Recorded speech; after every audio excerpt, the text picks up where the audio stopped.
Sands of Time hoodie. This looks sick. Is available right now. Gokamerch.com.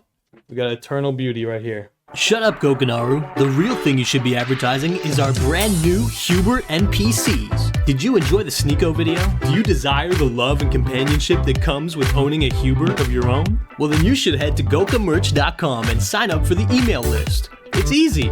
Just take a look at one of our satisfied customers. You open it.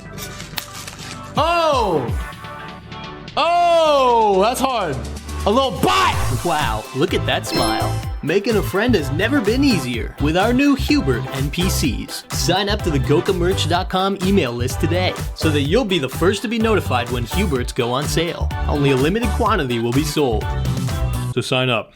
So I'll tell you guys. I'll give you my my statement on Hamza. Okay, Hamza's a guy who, again, I will be releasing a main channel video on, and it was a leftover from the Sneako video. Okay, and again, it was just too much of a deviation, so it turned into its own video. But basically, Hamza, first of all, is not nearly as bad, okay, as Sneako or Tate or whatever, all right? But he is a guy who has been heavily influenced to an extent, especially by Tate, but a little bit even by Sneako, okay? He has fallen into this wave, and this is what people to understand. He does posture and position himself as someone who is a free thinker, but at the end of the day, he is very much influenceable, okay? And evidence for that can be seen, again, in the video that will be uploaded, where what you need to understand is less than a year ago, Hamza pretty much had this weird back and forth scenario going on where he would basically say, in one video, he uploaded a video called How to Love a Woman, okay? And he talks about this mushroom trip that he went on with his girl. And he's talking about, appreciating each other, purely masculine, all this stuff. Very kind of almost hippy-dippy in a weird way. But then even just a week later, basically, he uploads a video, You do not need women. Basically talking about this relationship that he had with this girl that he was just describing how to love. He ended it. And this is like his announcement video. And in this video, he says basically, I just went through a list. I created a list of what I want to see in my future wife, and she did not coalesce to that list. So I ended the relationship. How's my Hamza impression? Not that good. It's been a while. But anyway, the point is, right? He, again, was advertising like he was, happy in this relationship, whatever. But then just insecurity infected his brain, quite clearly invoked by the red pill philosophies, mentalities, okay? And he admits this. This is what you need to understand. He admits because, again, uploads video, How to Love a Woman, breaks up with woman, tells you don't need women, and then guess what? About a month later, he gets back with the same woman. Right? Even though in that video where he says he broke up with her, he said, I am committing to not having sex until I find the right woman that I want to marry that's perfect, that coalesces with all of the boxes that I want ticked. And then he gets back with the other woman. And you got to keep in mind that he is talking to in a lot of cases, a lot of kids, right? Or young adults, young adult men. He is taking the insecurity that was planted into his brain and he's projecting it directly to their foreheads.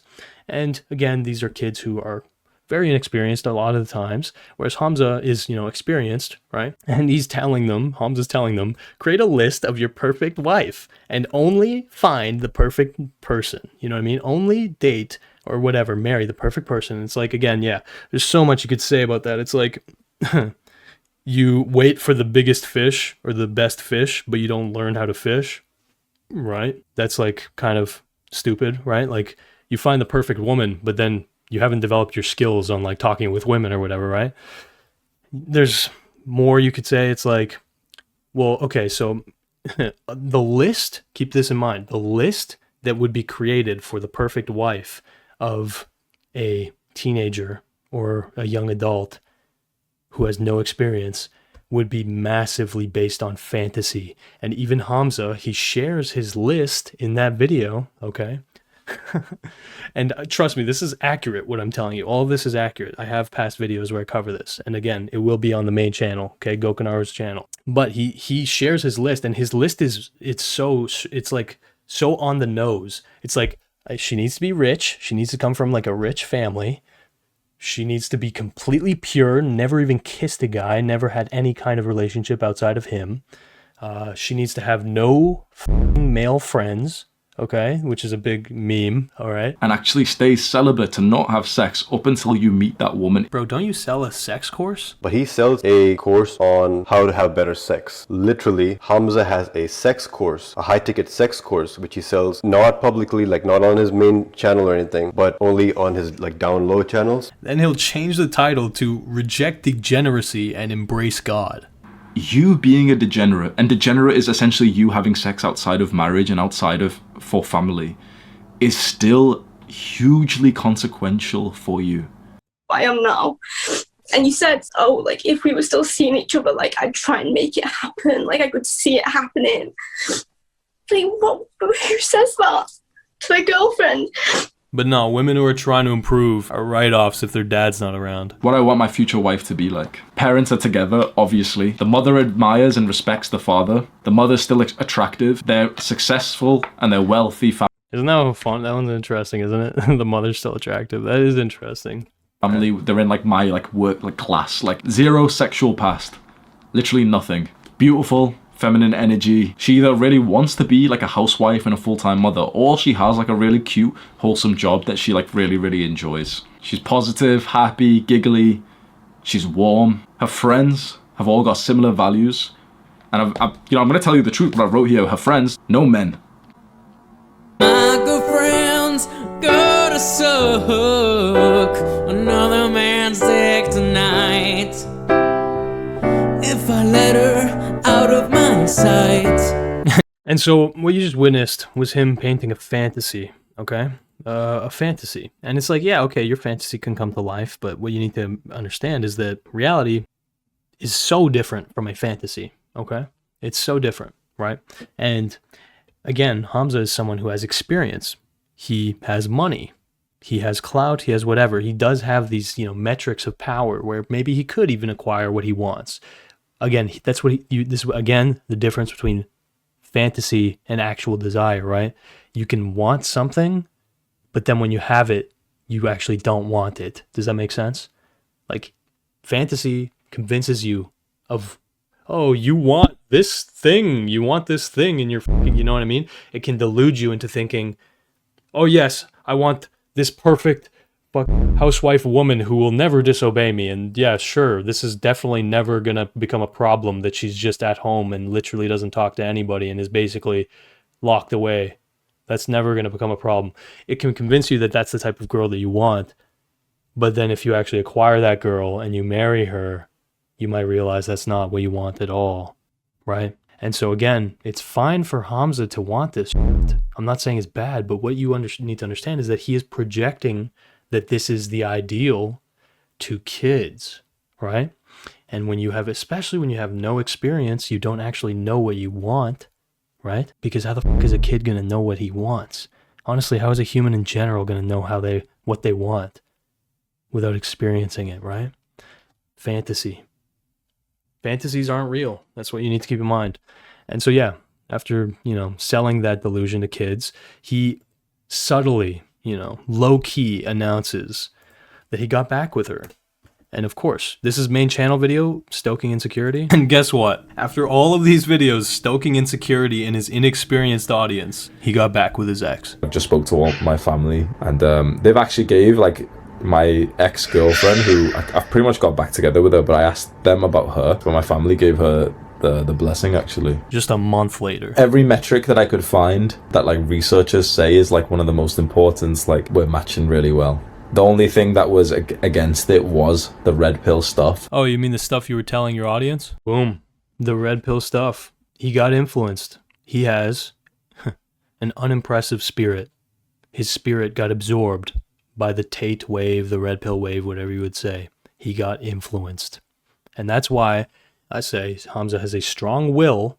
He has a strong ability to manifest his, desires, but he has a very, unimpressive spirit, okay? His philosophy, his, disposition is relatively easily influenced by the people that, he looks up to, which at this time was Tate. Okay, as much as he has tried to distance, you have to understand he did jump on the Tate wave, okay, heavily. And that'll be outlined in this video, which again, it's available on the Patreon right now, but yeah, it'll be a fun video. Thank you guys for chilling in this stream with me. We got a ton of people in here.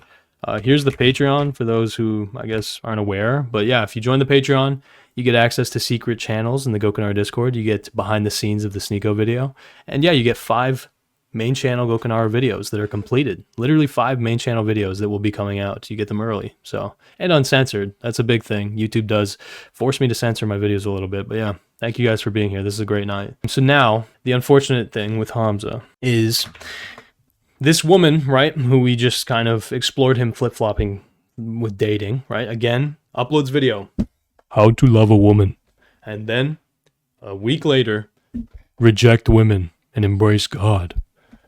And then a month later, guys, I got back with my ex. The red pill stuff was the only reason that I broke up.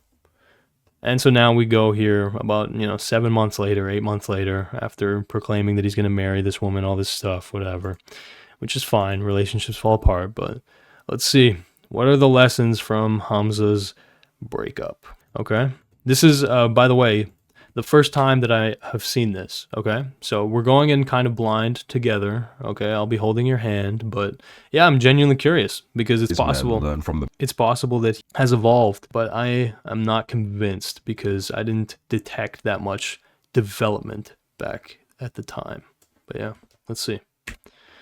Men learn from their mistakes, and wise men learn from the mistakes of others. So I'm hoping that with this video, I'll be able to open up to you no matter how vulnerable or painful that may be for me, because that might save you from some of the pain that I've went through. The breakup was 2 months ago, but I just haven't made like a video about it because I didn't want to make like a video for views saying like, hey guys, we broke up, whatever. Which he has kind of done, for the record.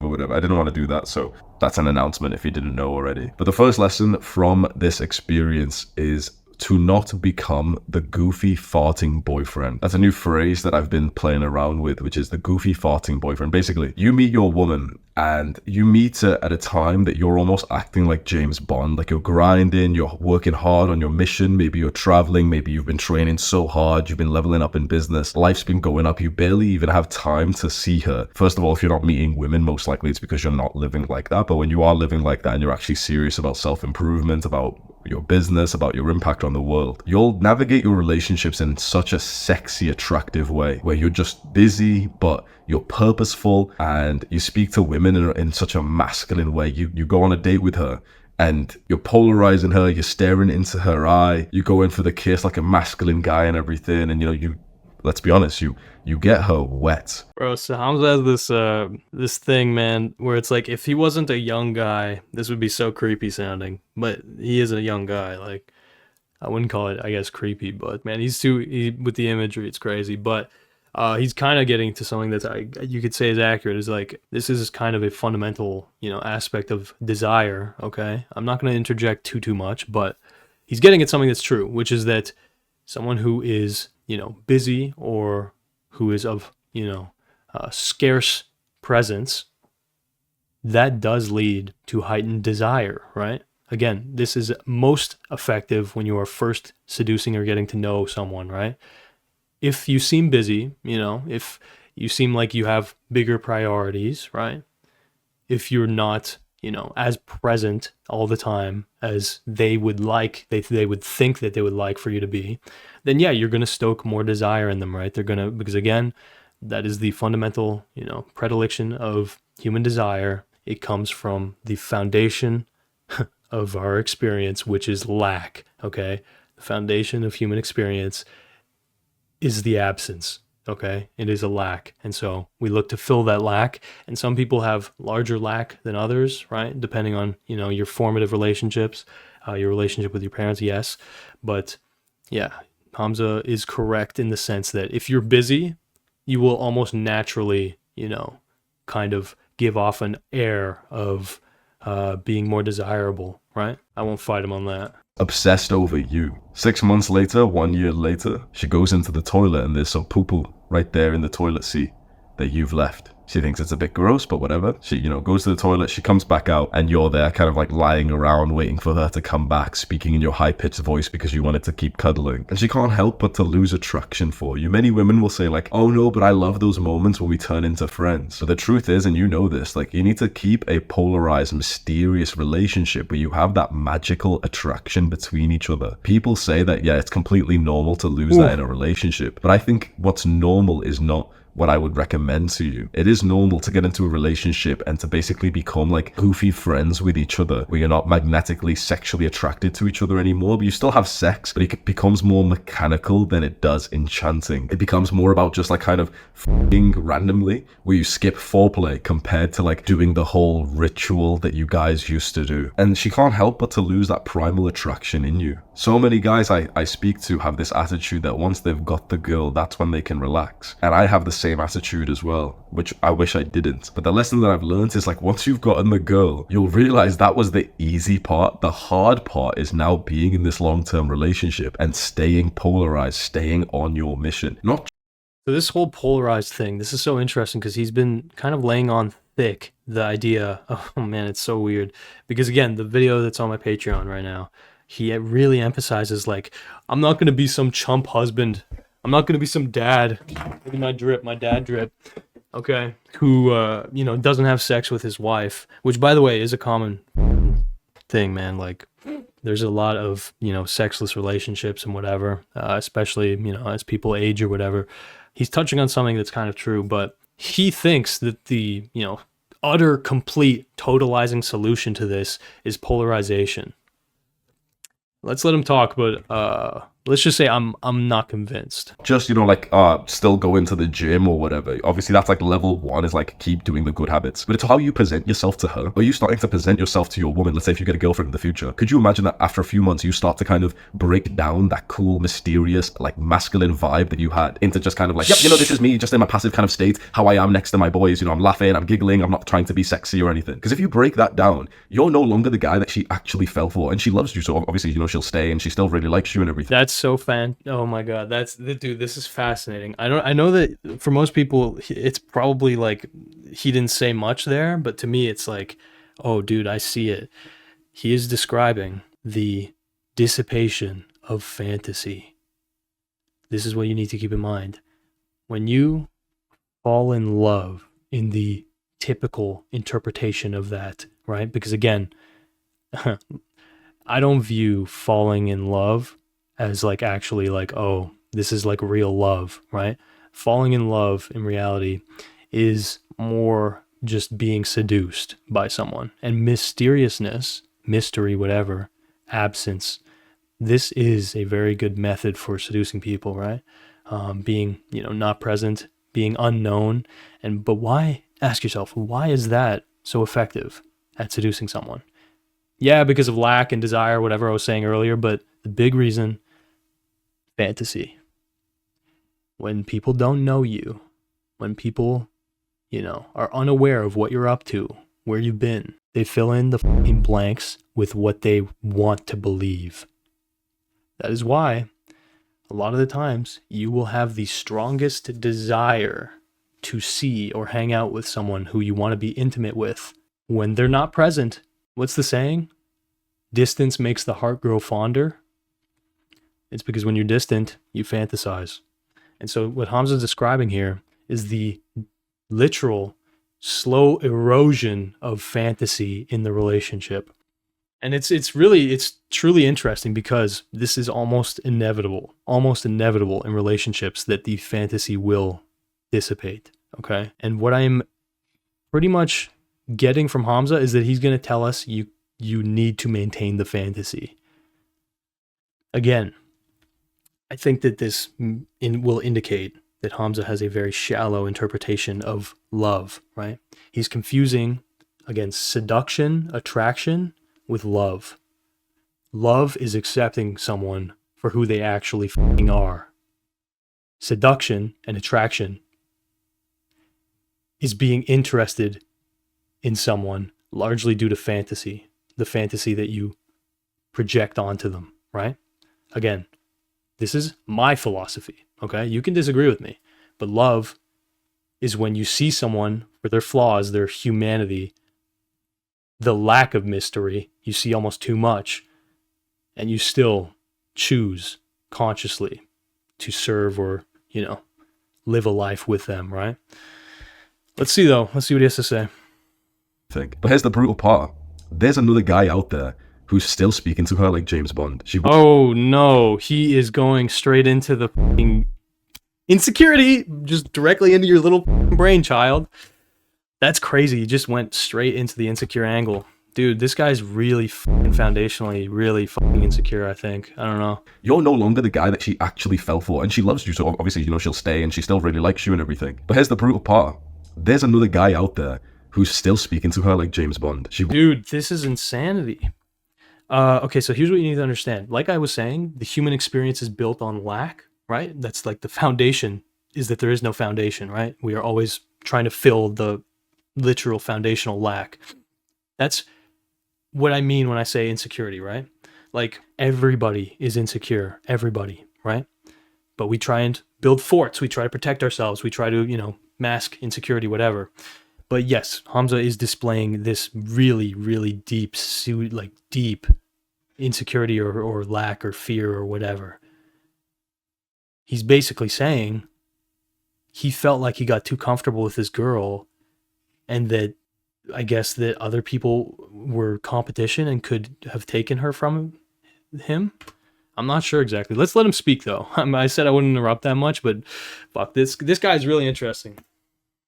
Walks past a guy who's still been getting like his haircuts every week or every 2 weeks, and she can't help but to feel that sting, that shock of attraction that she used to have with you, but now in another guy. And you're like the good old faithful beta male who's just at home with his fat rolls, and you've gotten a little bit fatter, but it's fine because you've already got the girl, so you can bulk now, right? You're not putting in as much effort as you used to. You took her out for the first few times you guys met. You took her to like a nice place. You were romantic. You were really spending a lot of time thinking about how to polarize her, how to treat her so nicely. Like, you used to put in effort into the dates, and now you've stopped because the time you spend now is just kind of like hanging out. It's just like she comes over. Women might not tell you this to your face, but they want to be like wined and dined. They want you to take them out like you used to all the time. They want to go on like weekly or even like, twice weekly date nights where she gets to wear a dress and heels and you wear like a formal attire with shoes and a belt and pants. Women love that stuff. She might say, yeah, I mean, not all women, but yeah, generally this is kind of true what he's saying. Like, people want to be, again, people do want to be desired, right? Like, this kind of goes both ways, men and women, right? Guys want to be fucking cherished, women want to be cherished. That's true, right? And taking someone out, being like proud to show them off, all this shit,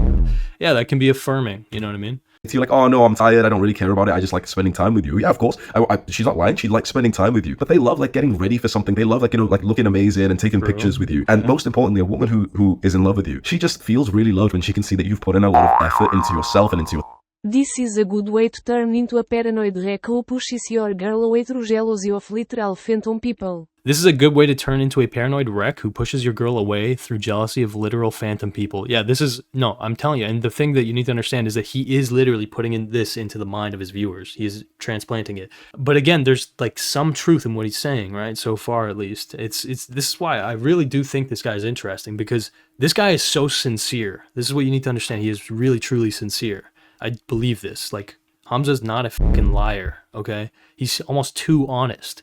But that does make him much more interesting for me to kind of, learn from to an extent, right? Like, again, he opens this by saying, smart men learn from other men's mistakes, right? And that's kind of what we're doing. But let's see. Time together. My mistake is that once I got deep into this relationship, I stopped putting in that level of effort. It stopped being about date nights and just about like us kind of, spending time together. And it's not fair to do that to the girl because she was attracted to you when you were like this mysterious guy who's taken her out. Like, the first time I met my girl was in a villa in Thailand when I invited her over there. She was traveling with her brother. I was traveling with my video editor. I invite her over to like this amazing cafe. Then we come to my villa. We're swimming in the pool, and it's literally my flight is in like 5 hours, so it's romantic because I don't have enough time to stay here. So it's kind of like that sort of the love that gets away thing. The second date that we went on, she flows back to UK, and then we went on a 1 week road trip. The second time we've ever seen each other, where we drive through Scotland, we're sleeping in the car, going to cafes and just like living life. How adventurous was that compared to the moments when we're just kind of living together and I'm just this goofy guy who's making high-pitched like noises and like laughing next to her the same way that I would with my male friends. We need to make this clear to each other, and I hope you can learn from my lesson. Don't act in front of your girl like you would with your boys. When you're with your boys, you probably can relax fully and speak however you want. You're not trying to sexually attract them, so you don't need to have like a low, deep, like presence voice. You can speak for yourself, bro. No, I'm just kidding. You can just speak and goof around, laugh really loudly and everything. But when you're with your girl, you should see it as always like a moment of attraction, even when you know you've got her. Never think that your woman is like 100% yours, because it's kind of like, this is how it works, like a weird analogy. Imagine there's like the love. Okay, there's a level of truth to this. It's like like when you start to take people for granted, that can absolutely, dissolve a relationship, right? I think that might be what he's touching on. Like, and again, I think what he's going to end up leaning into with this is that Hamza has, no joke, the way he advertises himself at least, is like a guy who literally has dedicated his entire life to making money. This is what you need to understand.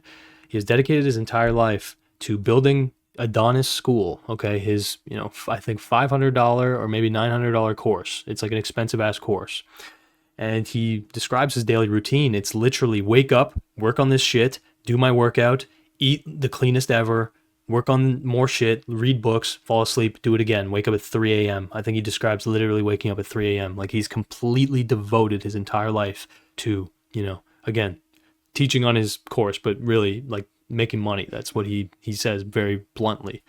And so, yeah, I mean, it's possible that obviously your fixation on the business did erode this relationship, right? But let's see what he has to say, because I think he will probably get into that. Love bar for a woman, it kind of goes up like this, and this is how much she loves you, right? And so you like attract her, you take her out on a date, you've presented yourself really nice, you're kind, whatever, and you're making her love you more and more and more. But with a woman, it's kind of like hard mode, where their love bar will constantly just kind of go down unless they get a refreshment of love, attention, commitment, and present from you, which means that how much she likes you can go up through your actions. But if you don't do those actions, it will slowly go down, which is common sense, right? If you don't like top up the love that she feels, of course it will go down, right? It's funny, he's putting in like video game kind of like metrics. I like that, it's interesting. But yeah, I think this is similar for men too, though, right? Maybe I'm wrong. Probably it's the same with guys as well, but I feel like it's a lot. Oh, dude. We're in sync.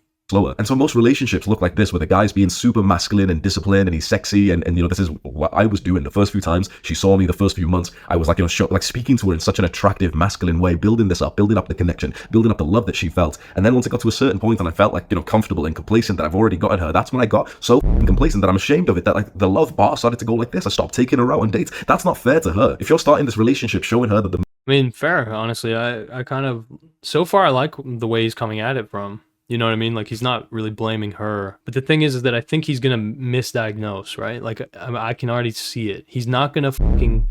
Maybe. But I think he's not going to talk about the fact that he's just completely consumed and fixated on growing his business. Completely regimented, completely, so uninterested in expanding beyond his pre-existing view, right? This is what you need to understand. Hamza is also in his own bubble, okay? He is completely consumed by the self-help bubble. It is the only books he reads are self-help books coming from self-help gurus, okay? He does not branch out into any kind of different domain, philosophy, politics, whatever, unless it's literally like self-help schlock that's not actually going to challenge his worldview, right? And so, yeah, he is in his own bubble. And instead of, I think pointing that fact out, that he is consumed in this literal, just make money. I think that instead of outlining this narcissism to an extent, right? This is to a degree narcissism. This, what is it? Tyler Durden, right? Self-help is masturbation. That can become true. And Hamza is one of the truest examples of that. Okay. Self-help can lead to narcissism if it's not curbed with a kind of much more, holistic mindset or curiosity for the world, right? And from when I watch Hamza, I really don't see that curiosity, okay? But I think he's going to misdiagnose the problem as just he got comfortable. He was too himself, right? He needed to maintain the veil. Unfortunate, but we'll see. Man you could be. And then she starts to see you deteriorate and put in less effort into your relationship. The truth is, if you're putting in less effort into the relationship, most likely you're also putting in less effort into your fitness and business and everything. How you do one thing is how you do another thing. You know that to be the truth. We like to believe like, oh, I'm too busy for my relationship. Bullshit. How you do one thing is how you do another thing. When you're grinding hard on your fitness, your relationship improves. When your relationship improves, your business improves. It's not like... This might be cap. This sounds like cap, to be honest with you. This sounds like a little bit of cope, okay? I understand what he's saying. It's like if you're not nailing every domain of your life, then you're failing in all of them. it's very possible that you can be too fixated on your business, your, exercising, whatever, and that you could be, just neglecting the relationship, right? Like that's the thing that's dialed out, because that's not of overt material value, right? Because in his mind, he already has the girl. He was already describing this. She's mine. I've collected her. And so he looks for other things to grab at, which is like As the he learns business. and matures, do you think he will change his views on fantasy versus reality, or do you think this is something that will stick with him for a long time? Okay, Hamza, this is why, again, he's an interesting guy, and it's because he does have massive potential. Hamza has massive potential because he does have a strong will, okay? And he is relatively young. He's like 27, okay? So his spirit can develop, all right? The thing is, again, this happens to so many of these people, even people like Mr. Beast, right? Like once you reach a certain level of wealth, fame, popularity, you just get stuck in this bubble where everyone around you is fixated on the same shit. You don't become actually curious. Does that make sense? You get all these people who tell you the same shit. Focus on the money, focus on the business, focus on the fucking whatever. And of course, again, Hamza will say like he's not obsessed with money, but he is absolutely obsessed with his business, right? Which that's the whole point. He advertises like, I want to become rich as fuck. You know what I mean? And again, that makes sense up to a point, but clearly he's lacking in other domains. And so I would love to talk to this guy. These red pill guys, I think they're scared to talk to me because I come from a very different angle. Okay, I come from a very fucking different domain, a very different perspective, and they're not used to that. Okay, they're not used to actually being challenged. That's true. Okay, they don't like that. I can be nice, but we'll see. Time will tell. This thing where, I really care about business, so my relationship's going to suffer right now. That is not how it works at all, and we all know this. When you improve one part of your life, the other part improves. So if you're in a relationship right now, which is going downhill, or you could have the humility to think, you know what, this could happen to me in the future, I could get a little bit complacent. Be careful for those moments when you're putting in less effort into your relationship, because you're probably also putting in less effort into your fitness, your diet, your training. I like how it's about the fitness, diet, training, and business, but no, I agree with what he's saying. Like, you should self-monitor, right? This is something that a lot of people do not do, okay? Be a little bit self-critical. Not like to a detriment, okay? It can become detrimental, but just try to be self-aware, okay? Just being aware of the fact that, basically neglect can harm a relationship. Just being aware of that fact will help you with self-monitoring. Anyway. As well. The reason why me and my ex split up is because we did this little exercise together where I told her to sit down and to write down like her goals and the season of life that she wanted to get into. So no, dude, not again. Not again. Hamza, please tell me that you didn't fucking oh my god. Had our laptops out and we wrote about, okay, for the next few months, what kind of life do we want to live? And so I wrote it really authentically and honestly, and I think she did as well. And I wrote, you know what, I want to move to like a big city. I want to be around like businessmen. I want to really make friends. Like me and her hadn't had friends for months. We had been traveling around. Oh my god, that is so bad. Dude, I just want to talk to this guy, man. Sake. Hamza, bro. Holy shit. This is such a massive, massive part of why your relationship probably fell apart. You need friends, bro. Clearly, you two were just way too close. This is true, okay? This is true. Think about it. He runs an online business. His girl was like a stay-at-home girlfriend, right? Like she was probably helping him with his meals or whatever ideal thing he thought was ideal. This is something that these red pillars get wrong so much. Again, when they fixate on like, oh, your girlfriend can't have friends or whatever, they're just so paranoid of outside influence on their partner. They really, foundationally, they don't trust their partner. And we are seeing that so evidently when he's talking about other fucking guys. He's just injecting this fucking insecurity. You need friends. They act as mirrors. Sometimes in relationships, what he's describing is very true. When you actually, I guess to an extent, love each other, you get too familiar. You start acting almost, again, too familiar, right? Like you watching this, if you have siblings, right? You probably talk to your siblings in a very different way than you talk to your friends, right? Because siblings, there's like a weird kind of power dynamic sometimes. You've just known each other so long. You've seen absolutely everything from each other, whatever. But with friends, there's like often mutual respect, right? Because it's like, I know you and I respect you and I like you enough that I choose to hang out with you, right? Whereas with siblings, it's like, you don't opt into that. Siblings, it's like, okay, well, default, we have to be f***ing brothers, you know what I mean? Whereas with friends, you choose to hang out with them. So there is like this level of respect. And you can get to a point, if you are, again, working from home, your girl lives at home. This is such a common thing that many of my friends have experienced. You move in with a girl too soon. COVID happens. You're just nonstop. You're just always together. It's a total recipe for disaster because you start to overthink things. This person becomes the most important person in your life by far. You rely on them for so much. You rely on them for literally almost every aspect of your life. You see them. So much weight to put onto one relationship. When you have friends, guess what? When she has friends too, it's very important. They get to be reflected in other people's mirrors, right? They get notes from other people. They get ideas. They, feel fulfilled. They feel like, less stress on the relationship. And so I really hope he doesn't falsely attribute this to just getting comfortable. It's just, he has such a protective, like to a detriment mindset. But anyway. Not staying in one place. And when we were doing this, we were in the middle of like nowhere in Scotland. No one our age was there at all. So it was just me and her in like a cabin in the middle of the woods in Scotland for months. And I thought that that's like such a wholesome life. I even made videos about it saying, that is so funny. Yeah, he was kind of endorsing this like trad type of life. He was endorsing it so fucking vehemently, man, as I was showing you. And look, he got what he desired. He got what he desired, and he didn't actually want it. Isn't that fascinating? Desire's dangerous, bro. Because it's fantasy. This is my dream life. It's fantasy. In the middle of nowhere. It very quickly turned quite toxic. Not like because of our behaviors towards each other, but just because like men and women are supposed to have fucking friends. And so yo. Okay, now we're talking, my boy. So we didn't have friends. I didn't have friends. She didn't have friends. We had people online she could call her family. I had like my boys that I teach inside of my program. I had like my brother that I'd hop on calls with. See, this is why I say this guy has such potential, because he does learn. Most of these guys learn, but it's like, all right, here we go.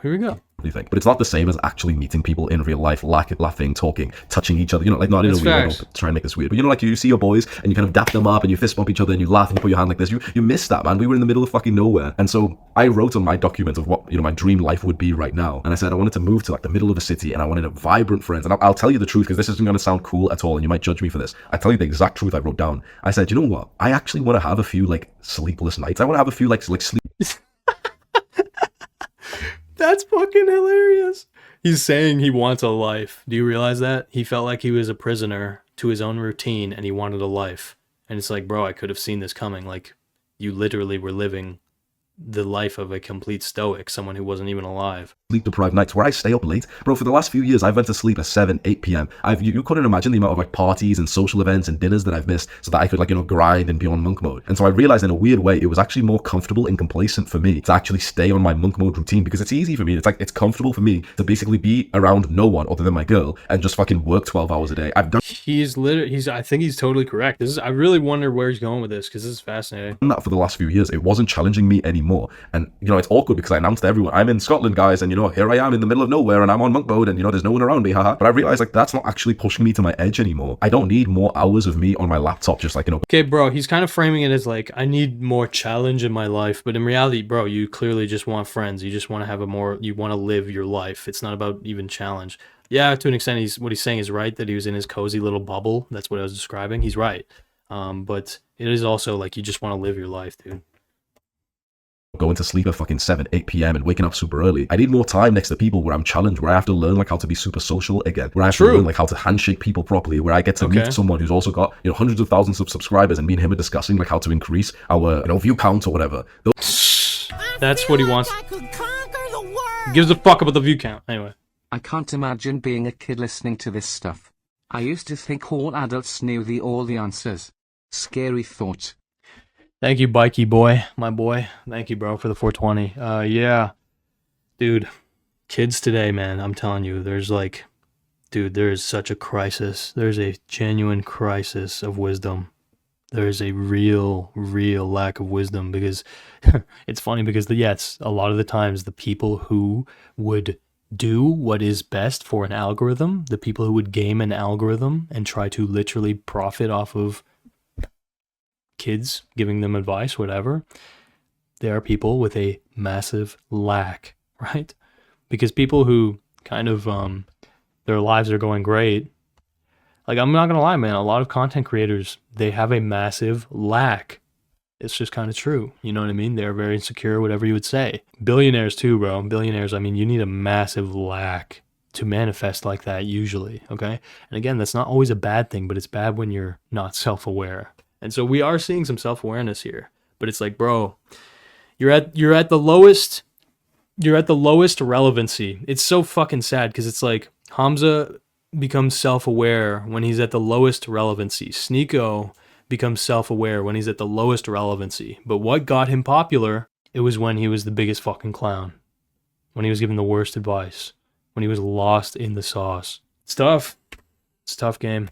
Those were like inspiring conversations, and I wasn't having them. So I wrote down all of this, that I wanted to, be connected to other people. I wanted to live in a city. I wanted to take a bunch of trips. I wanted to be super social. I wanted to have some late nights where we stay up and we're social and there's a party that we go to and everything. And I'm not gonna lie, I don't. So, young men turn to people like Hamza and Tate because we have no one else to turn to. yeah. Hamza had me scared of touching receipts because they'd increase my estrogen when I was 16. We need actual father figures and we turn to anyone who speaks eloquently. Yeah, bro. The funniest one is tap water. Like, you have fluoride in the tap water. And it's like, yeah, that's true to an extent, but is it going to turn you gay? I mean, sign me up. But yeah, no, dude, I'm telling you, yes, this is a big foundation of the red pill. It really, there is a lot of fear. Okay, there's a lot of paranoia. There's a lot of, honestly, yeah, delusion, right? And it's like, sometimes the ideas are more poisonous than your fucking tap water. You know what I mean? I feel like But anyway. I could conquer the world. Holy shit. He went on an estrogen arc where he said don't touch plastic ever and Yeah. receipts are coated with estrogen to turn you into a woman. Yeah, that's mental illness. Let's just be clear. Thank you, Pancake, for clarifying. That's mental illness. And I'm not saying that to be, that dismissive or whatever, but it's like, I know exactly who he was listening to. He was listening to people like Luke Belmar, okay? Luke Belmar, again. Look, I'll even just, I'll highlight it for you, okay? Just for those, just to brush you up on who Luke Belmar is, okay? Luke Belmar is a very paranoid person, but again, he's a smart opportunist. That's what needs to be understood about our boy Luke Belmar.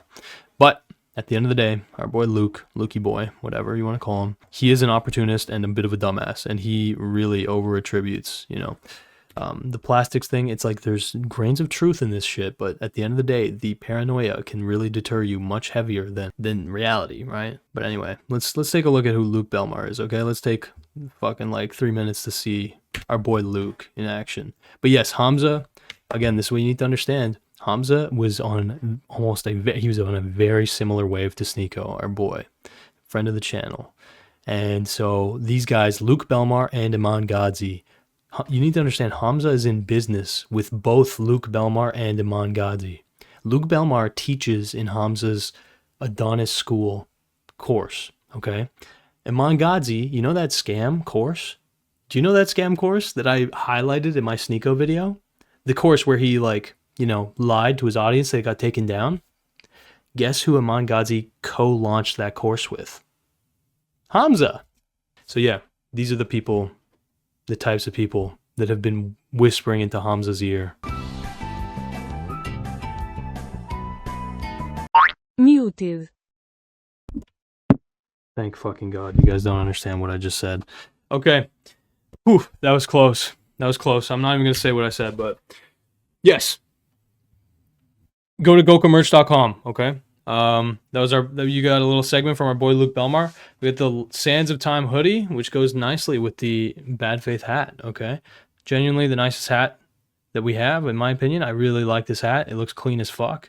And yeah, I don't know. This shit's drip. Okay, let's get back into our boy Hamza's ass.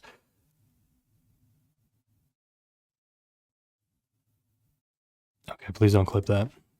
Sign up to the fucking email list at gokamerch.com. Okay, if you're going to clip it, include that part. Thanks. Join the email list at gokamerch.com. That's your price for seeing me in an unfiltered state. Literal brain rot. All right, let's watch this. I don't want to say a bad word about my girl, I really can't, about my ex, but she saw it, and I'm not gonna lie, like I could see how like offended she was, where she was quite like pressuring. She was like, wait, you want to do this? Oh, you want to do that? You want to stay up late, but that's unhealthy. And I understood, you know, it is fair enough. What I'm saying is like, oh yeah, like I kind of want to be a little bit more sleep deprived, and she just couldn't really see that this was like me just being authentic, that this was the life I wanted to live. So there was quite a lot of like judgment from her, and when I saw that judgment, I thought, yeah, like maybe we're not actually compatible for the next season, because That's fascinating. For the next season. Man, he was never in that shit long term, bro. Come on. Come on, man. Okay, that's fine. That's so funny, though. That's so funny. Because he doesn't open it up as a conversation. He does it in this weird antisocial way where it's like, write down a list of what you want. And then he's like, oh, lists don't line up. It's like, bro, you should be having a conversation about how you feel. You know what I mean? Like, that's kind of autistic, writing a list. I guess it makes sense. But whatever. For hers, she wrote that she wanted to do more of the things that we were currently doing. She wanted to get more into the sort of wild, detached away from people. Whilst that sounds, it's wholesome as fuck, and you know that she's an awesome girl for that. She doesn't want to be around like, you know, like party girls and whatever. I just realized like we're actually going into 2 separate seasons right now. So another lesson. Seasons, bro. From this breakup, what's inspired the breakup to begin with, what you might want to do either if you're in a relationship or maybe you're about to get into one. Sit down with a girl, open up a document, both of you, like your iPhone notes, and just say to each other, okay, write down what you want the next few months Fuck, man. All right. Your life to look like. What do you want to do on weekends? What time do you want to have dinner? What diet do you want to be on? What big goal are we working towards? What is like this year about? What is our relationship about? And write it with pure honesty. I could have sugarcoated what I wrote down because I knew that, you know, she probably would take it in kind of a negative way because she's a very private, kind of like introverted girl. She doesn't want to do many of these social things, which is awesome. You know, it sounds wholesome as fuck, right? But I knew that like I could lie and That's so funny, man. He was trying and angling for the trad wife. And he got the trad wife, and that's not actually what he wanted. But meanwhile, for like literally a year and a half, he's promoting this idea of the fucking trad wife. Oh, you fuck.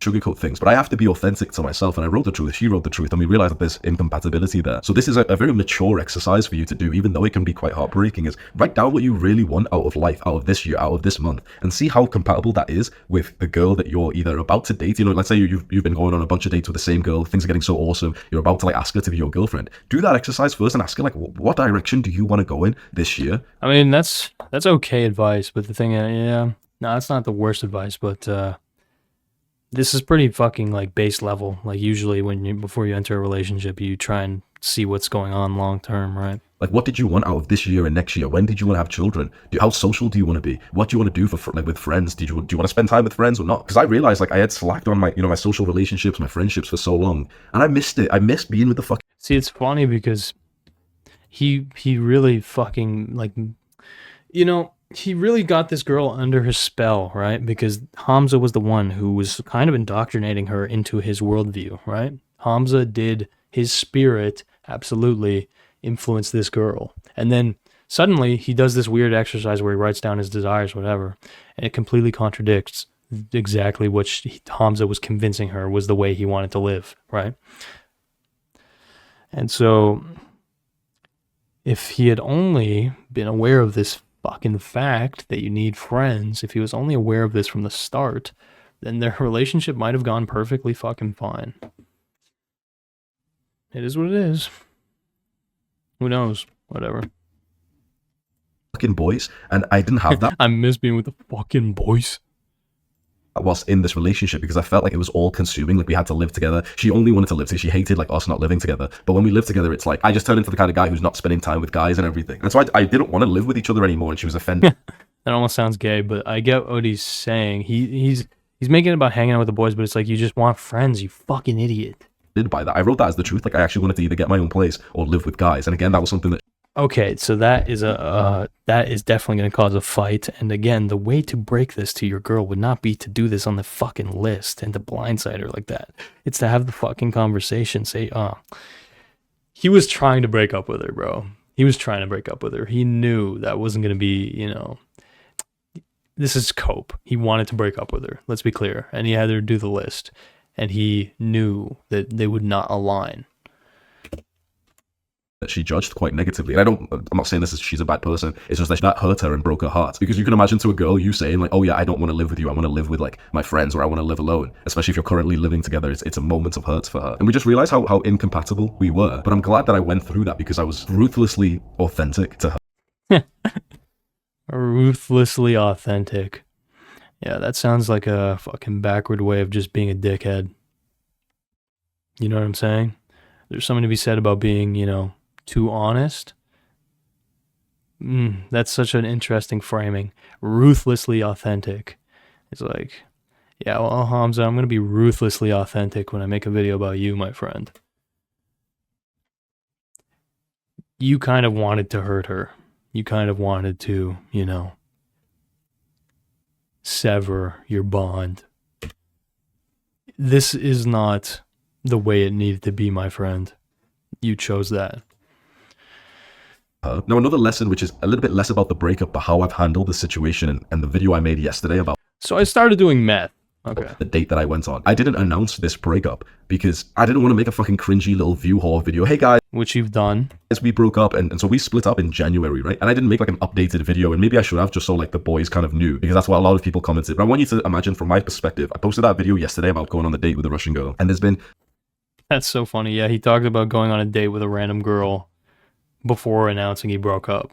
Like, obviously you know what's gonna happen, you moron. Thousands of comments of guys calling me out, criticizing me. Hamza, you're this. Hamza, well, Hamza, a few months ago you said the relationship was so true. good, and you've changed so much in a few months. Like, guys just basically judging me, right? What I'm proud about is that I still have stayed ruthlessly authentic. Yeah, ruthlessly authentic. I'm gonna co-opt that. That's a funny phrase. Ruthlessly authentic. I read those comments and it hurt my feeling, right? Imagine thousands of people judging you and saying you're this, you're that. You brought it on yourself, but yeah, I get it. You're this, you're that. I could have flipped around. I could have lied. I could have just That's true. Not being authentic. Truthfully, it hurts. There's pain in reading negative comments. There's pain in realizing. Yeah, that's why probably you've I think over time Hamza's tried to isolate himself from negativity and all that shit. You and your girl are not as compatible as you think you are. But I don't think that man is supposed to avoid pain, because with the pain of reading all these comments. I love that, man. Negative comments are pain now. I ended up reading one from a guy who didn't write it in a disrespectful way, but he said, it's gotta be respectful. He gave me... What about being ruthlessly authentic, bro? The idea, he said, Hamza, you should just make a video about lessons from this breakup, because... Oh yeah, what a novel idea. Okay, I gotta relax. That way you can turn your pain into a gift for us, like a gift of education. And I read that comment, Such a good guy. Randomly, like it wasn't very highlighted, but it was just random there, and I thought, that's a fucking brilliant idea. There's pain... Dude, that's a great idea. I totally wasn't thinking about doing that before you said that. In heartbreak and splitting up. There's pain in announcing that you've split up to the internet of people who know your story and your... private detail. I also did this to an extent. I do have a video post breakup, whatever. But yeah, it's interesting. But I can turn that into a gift. And so another lesson that I want to give you from this breakup, even though it came from more about talking about the breakup and the actual breakup itself, is that when you're going through pain as a man, turn that into fuel for either your own development. So this is when, like a guy breaks up with his girl and then he really starts going to the gym hard and everything. Or turn it into a gift, like some kind of service, something you can do for other people. So for this experience, if I'm honest, I didn't actually go through that much pain in the breakup. That's how I know it was the right thing. The moment we determined that we were incompatible, we stopped having like a good time next to each other, and we were almost like counting down the days of just thinking like we should probably just like not be living with each other then, and maybe we should have a little bit of a break. We ended up leaving the Airbnb we were staying in, even though there was like a whole month, like £5,000 like still left in the stay of it. We drove all the way back to England from Scotland, and I took all my stuff, moved back home basically, like to my mother's house. And it's kind of brutal to say this, but I've been nothing but so happy and productive and driven since that point. I said this guy is a dickhead. Like, it's so funny, man. It's so funny. He's such a dickhead. I mean, yeah, okay, he's ruthlessly honest. Sorry, that's what I mean to say. My bad. Ruthlessly honest. It's so funny. Like, is there a point where oversharing is just oversharing? Like, he spins it as it's like respectable. It's, ruthlessly honest, but it's like, it's just telling me you care more about the people, the imaginary people online, than you do about the people that you literally interact with, that you literally lived with for the last fucking year and a half. Anyway. This to her, we spoke once after we split up. She went back home, I went back home, we didn't really speak. And we spoke once, and I told her, like, I hope this doesn't hurt you, but I just want to tell you the truth. I knew she'd be kind of happy for me, and I said, you know what, since I came back home and we've not been together, I've actually had a spring in my step. I've actually, like, really been happy, like, genuinely. That's so funny. That is he coping, man? I don't know. No, probably not. Yeah, probably not. I mean, bro, like, again, you're isolated with your girl for fucking a year without any friends. Like, of course you're gonna fucking end up hating each other, you moron. Like, honestly, this is the happiest I've been in my life so far. Honestly, like, this is the most He's free, bro. fulfilled right now of my entire life.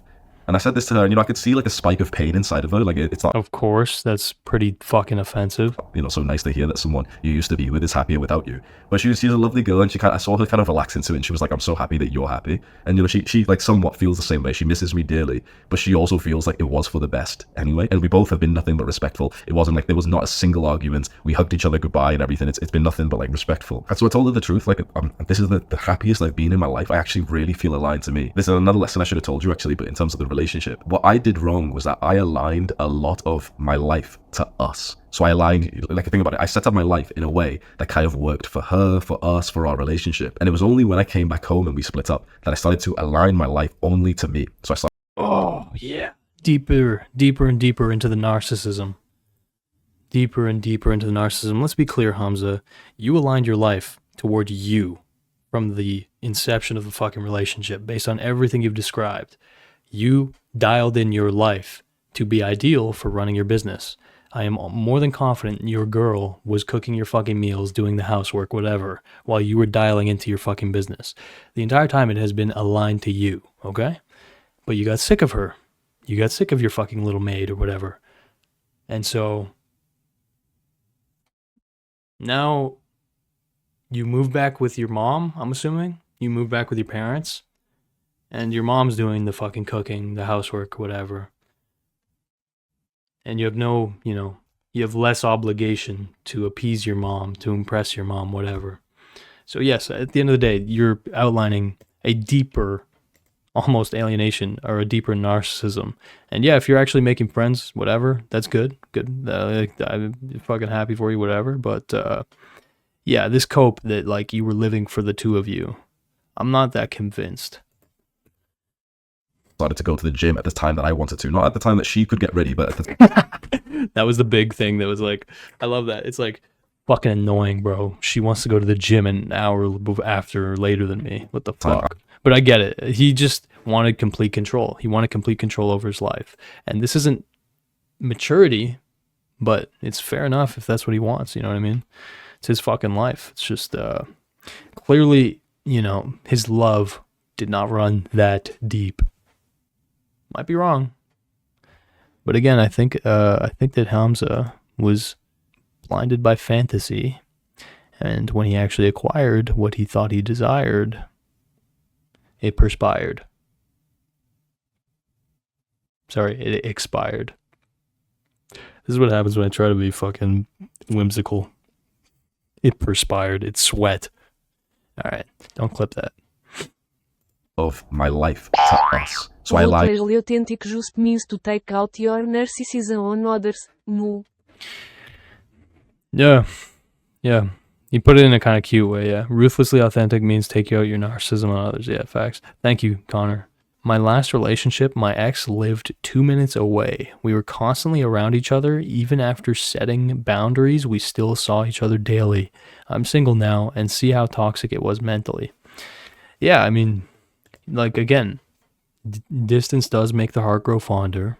But you look, you can live with your partner if you want to, but just make sure that you guys have a life outside of each other. You make sure you have a fulfilling fucking network community outside of each other, okay? Very extremely fucking important. Anyway, I have jaundice, so don't listen to me. Like, think about it, I set up my life in a way that kind of worked for her, for us, for our relationship. And it was only when I came back home and we split up that I started to align my life only to me. So I started to go to the gym at the time that I wanted to. Not at the time that she could get ready, but at the time I wanted to. I started to eat at the time that I wanted to. Not at the time that she wanted to cook or she wanted to eat, but for me. I aligned. I was correct. It's funny too, because it's so funny because he's basically saying, I mean, I might be wrong. He might be cooking his own meals, maybe. But I think he's probably getting his mom to cook meals. I'm not sure. But this is so funny. This is so funny because this is a guy who was not interested in compromising. I think he would even view compromise as a weakness. And sure, you can view compromise as a weakness, but I view what you're describing here, that ain't love, my friend. That sure as fuck ain't love.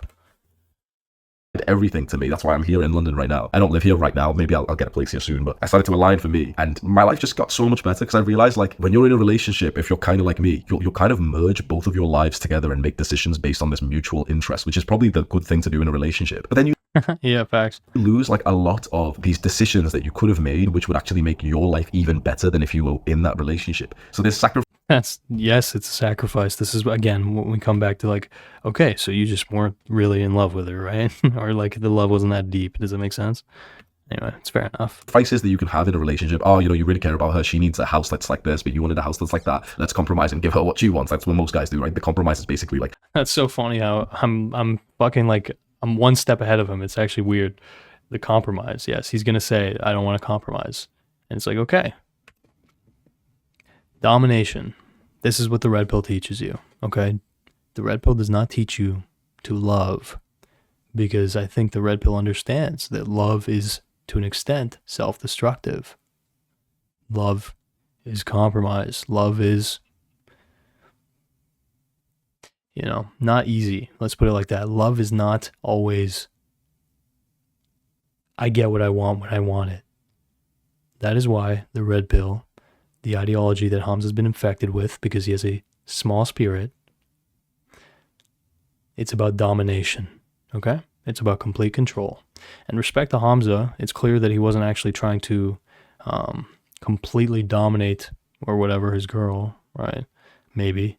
But yeah, he chose, you know, to back out of the relationship. Fair enough. But yeah, you're not describing love, my friend. Again, think about kids, right? Like, imagine this scenario, but like Hamza had kids, right? Like, you know what I mean? Like, you love your kids, and that's why you suffer and fuck up your life for them, right? Less about you. So fair enough. Live your life.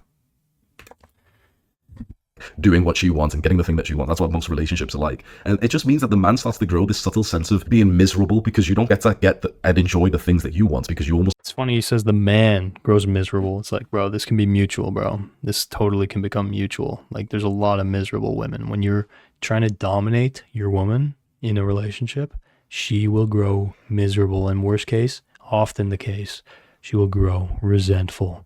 And bro, fuck, man, there's not much worse than being in a relationship where both of you resent each other. And that's a very common thing that happens.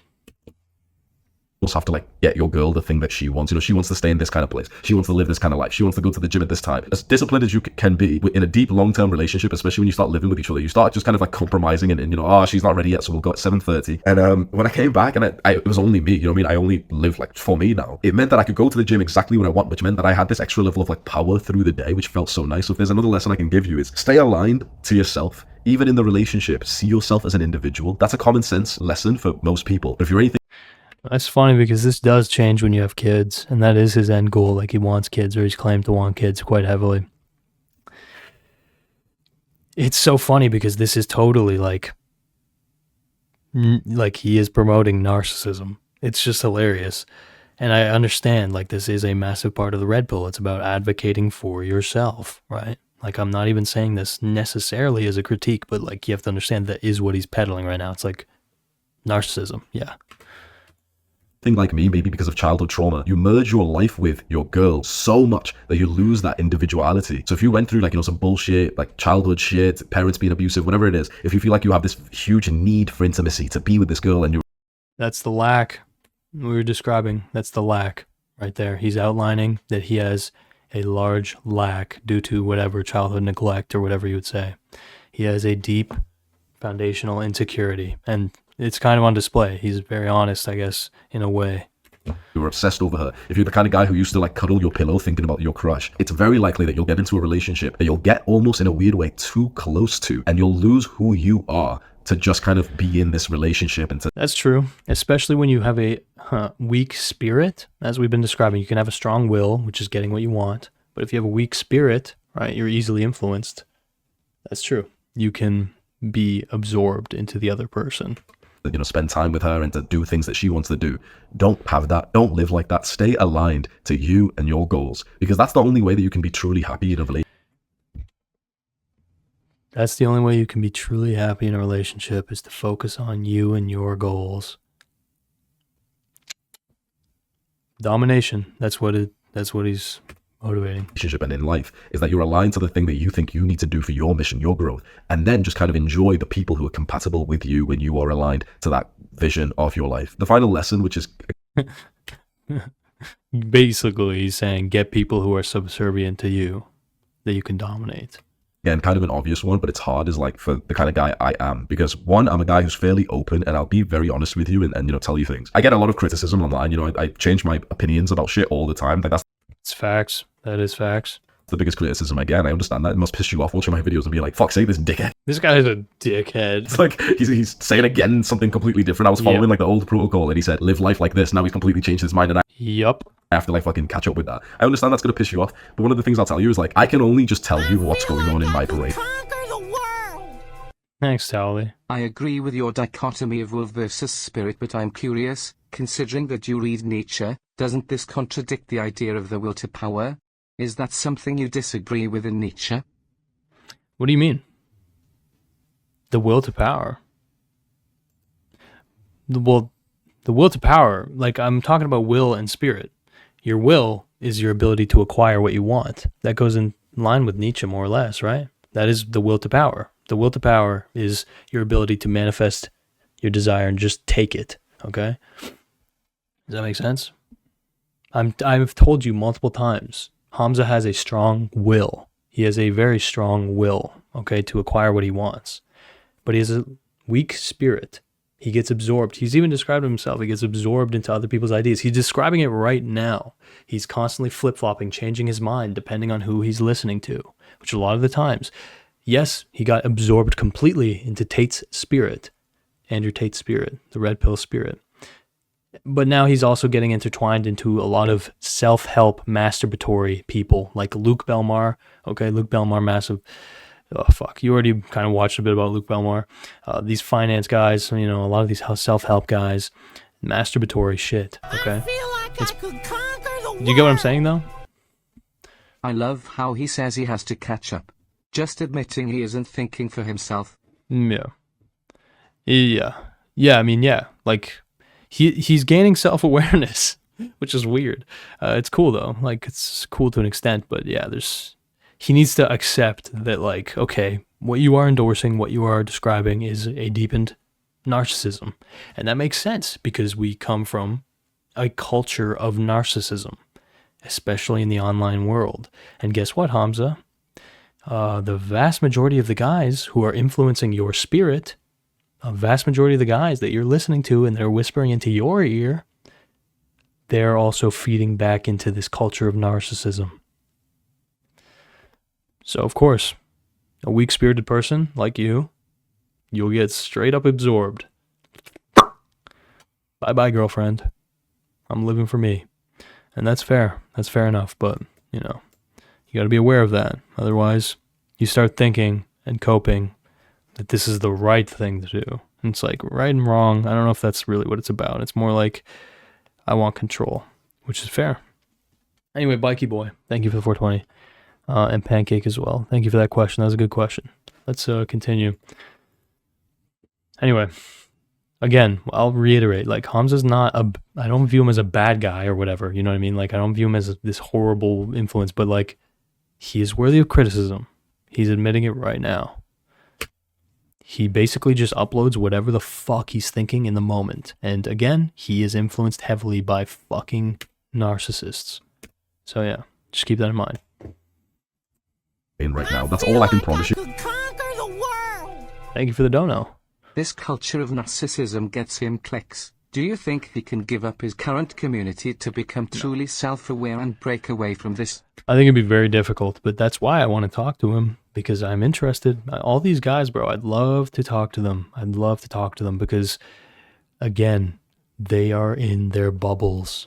They can't escape the bubble by talking to people who are also in the bubble. Does that make sense? It's a literal self-reinforcing shield. And so much like our little Huberts, our little cuties that you can get if you sign up at gokamerch.com, sign up for the email list, okay, right here, much like these cute little fellas, right? You need to break free. You need to pop the bubble. Okay, this boy's bubble has been popped. And sometimes that comes externally, right? And so, yeah, I do think, like, if I got to whisper into these guys' ears a little bit, even though it'll be painful, right? He's talking about how he wants pain. He wants to embrace pain. Well, what would be more painful than talking to someone who comes from outside of your bubble? But no, of course, they don't want to be challenged. If you're challenged, then your masculinity is brought into question, and then your tribe doesn't trust you. Your tribe shouldn't trust you. If you're not willing to go to battle a little bit, you know? If you're evading battles that'll help you grow. Whatever. Narcissism. She was like, I will just tell you the lessons that I'm currently going through and what I'm currently thinking about life. And I never want to like lie to you. Like I've tried to be as honest as possible. Yeah, I believe him. I believe him completely. Like a lot of the shit he says, it's stupid. And it's like, obviously he believes it. No matter how much like shit that I've said or mistakes that I've made or times that I've fucked up or times that I've contradicted myself, the one thing you can say about me is that I'm an honest guy. I've literally looked at the camera and told you times which I fucked up, which I know for a fact that people will dislike me and criticize me for, but I've never lied or like hid away from the truth. But one lesson that I might take from now is to actually stay more private and to kind of like hide the details of other people more. So here's the thing. Dude, holy shit, it took you fucking like 2 million subs and like 3 years to fucking figure this out? Thank God. Holy shit. This is like the most obvious shit ever. Like this guy, you need to understand the level of oversharing that this guy has done. Okay, I know shit about this guy's life that it's like, I didn't want to know that. I didn't need to know that. Nobody needed to know that. And the people in your life that you talked about in this video are worse off because you shared this. Like you have shared intimate details about your life without permission from people that are in your family. You know what I mean? But it worked for him. He got the fucking views and the money, so whatever. With me, I'm an open book. If some shit happened, I'll tell you. If I fuck up and I've like randomly got a porn addiction again, I'll literally tell you that. You know that I'm the kind of guy who would actually do that, right? But one of the things like I've learned is don't bring in other people into this. Dude, this is good that he's learning this, but it's like, you should have known this for fucking a while, man. But anyway. Good on you, I guess. I'm an open book. I'm not a private person. I like to kind of talk about this shit that I'm going through, especially like this. It's fairly therapeutic for me, and I know how purposeful and impactful it is for other guys. But it's not fair to be speaking about other people. You know, I speak about my girl a lot. I showed her on camera loads of times. You know about her. I've spoken a lot, haven't I? And the problem with that is like, you know so many random details about my ex that she probably didn't really want you to know. That's fact, man. Oh, God. It's so obvious that it's just like, it's funny that it's like a revelation. You know, me and her would have these conversations, and you know, she kind of liked it when I spoke about her, but often she's a very private girl, and so she would have probably preferred for me to talk a lot less about her and probably to like never have actually shown what she looks like. She's a private girl. She literally has no social media, so you wouldn't be able to like find her or any. So the last lesson that I'll just give you is, if you are thinking about becoming like a YouTuber or a social media influencer, or if you're just a guy who like, you know, you've got family and friends and stuff, just be careful in exposing details about your woman, because you might come to regret that, especially with the age of like social media. This is good advice. I mean, it's obvious advice, but a lot of people don't follow it. So it's good that he's saying this. Yes, this is true. You should have a separation between your full real self, your authentic self, and the people that you interact with in your life, and your private life. Okay, there should be a separation. I have a separation. You know, you guys do see people in my life sometimes, but you know, I do protect them. You know what I mean? And so you guys have been respectful. Honestly, I haven't had too many issues. Thank you. And the tricky part of like this being your job, you know, to like post videos that get views, you might want to like view whore your girl a little bit. You might want to have fucking, this is the narcissism, bro. He did it. That's what you need to understand. He did that. It's a common trap. Because yes, the girlfriend content will get views, bro. Her in the thumbnails, which I totally get. I've done that so many times. I'm not sure if that's a good idea, because you're exposing her to the harsh elements of the internet, where there's thousands of people who can make judgments on her, and that's not fair. It's like, if you're going to judge anyone in this situation, it should be me. I'm the influencer, right? But like, there's like evil people out there that have taken clips that I've posted of her and like put it into their own video, like insulting her for. That's true, man. You want to? I won't show you, but I'll tell you. There's a black pill YouTubers. This is like such a weird niche, bro. Black pill YouTubers, unironic black pill incel YouTubers, whatever you'd say, who took pictures of Hamza's girls and basically said, she's like a 6 or a 7. She's like ugly.